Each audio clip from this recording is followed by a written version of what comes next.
All right, I'm gonna do a little video to show how to fix a overlap seam that has separated. So I have kind of made up a little piece here where I've got it glued here and here, and this is an overlapping seam. And I didn't glue it from here to here.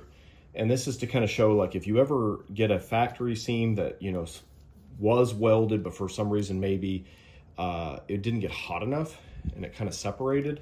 So this is actually fairly easy to fix, but you do want to be careful about how much glue that you put in. So I definitely recommend using either a blue or a pink needle.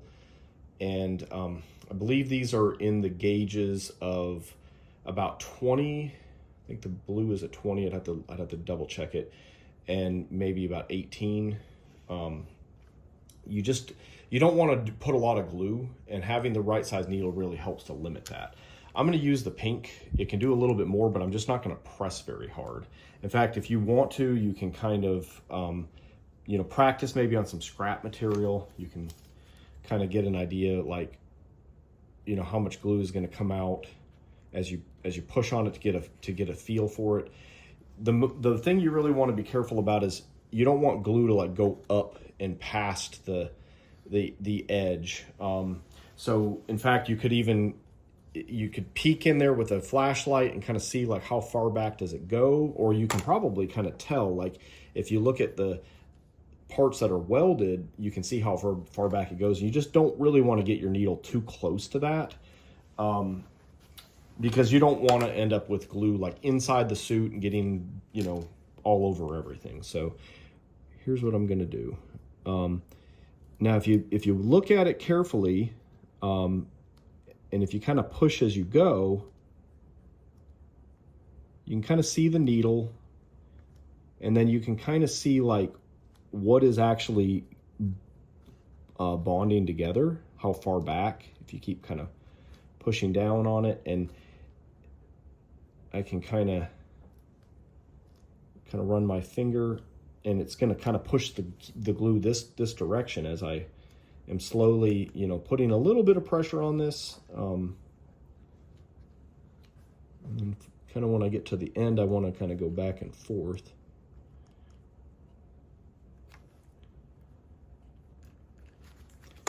And then you can see the glue squishing out. That's the problem. You don't really want the glue to squish that way, because then it gets up inside the suit and gets all over everything. So I'm gonna kind of wipe the remainder off and just kind of push on it. When you push on it and it gets on your skin, you don't want to push again, because then it leaves a big white mark. So I usually will kind of like push with different fingers and different parts of my hand, just so I'm not tracking glue back over, because then you make a big mess. It sticks to your hand, and then when you do this, it sticks and leaves a big white mark, kind of like that. Of course, that you can clean it up, but it's just easier to prevent it to begin with. So after you do this, if this were a suit, I would immediately put my hand probably up inside and try to grab the other layer that's below this and peel it apart to make sure it's not stuck, because that generally is what happens. Is you get a little bit of glue is going to go past the edge. You want to kind of do this and sort of, if this were the layer under it, you'd want to kind of pinch that second layer under there, and then do this number and kind of pinch this layer and try to peel apart, make sure it's not stuck. Because if it is, you want to go ahead and get it apart now while it's still wet. And if you do find that it's stuck, you want to keep every few minutes peeling and making sure it doesn't re-stick. So the glue doesn't set up immediately. It takes time. In fact, if you have a wrinkle or something, you can always kind of take some tweezers, and you can dip the tweezers in some acetone if you want to peel it back apart. And then if you can kind of peel it apart, you can get this needle back under there, and you can kind of put a little bit glue and separate it again. So you can really work with this glue for quite some time if you need to. but you do also have to kind of keep putting pressure on it, because it's not like super glue. It doesn't just set up and then you're done. You kind of need to make sure it doesn't peel itself back apart for maybe the next 10 minutes or so.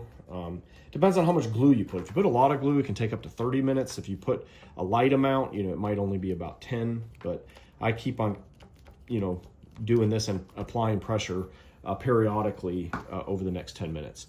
But I can kind of go ahead and start cleaning up if I want to. I've taken some acetone, and if this is on the inside of the suit, you might not care so much. But honestly, not really so much for aesthetics, but you don't really want glue residue, because if it gets hot, like if you use hot water to clean your suit, the hot water the heat can reactivate the glue, and it can make it stick. So you don't really want to have glue residue, because the suit can fold over, and then the glue can possibly reactivate at a later time and then stick, and then when you try to peel it apart, you can tear a hole. So it's just good to get all this excess glue off using some acetone. And I keep using new Q-tips, because each one I do this with, it's getting a little bit of glue residue on it, and then it's taking it away. And then I flip to the other side and do it, and then throw that Q-tip away, get another one, and then kind of do this to kind of clean it all up. And then once I don't really see any glue, and I use the glare of the light to see it, it really helps to kind of look at it at an angle, and you can see if there's any glue residue. Eventually, especially if you kind of push hard, you will get this sort of like foggy look. That's just basically abrasion on the vinyl. That's not glue. Glue is definitely going to be bumped up, and you can kind of tell what's glue versus this kind of fogginess is just abrasion on the material. So once you get to that point, you can put some talc or some cornstarch on it to keep it from sticking to itself. Because right now, after you apply the acetone, if it folds over, it can bond just by having the acetone on it. So this is going to prevent it from sticking to itself. You want to kind of put that all over everything that you've put acetone on. And then now it should be good to go. Give it about an hour and then inflate it, and should be good.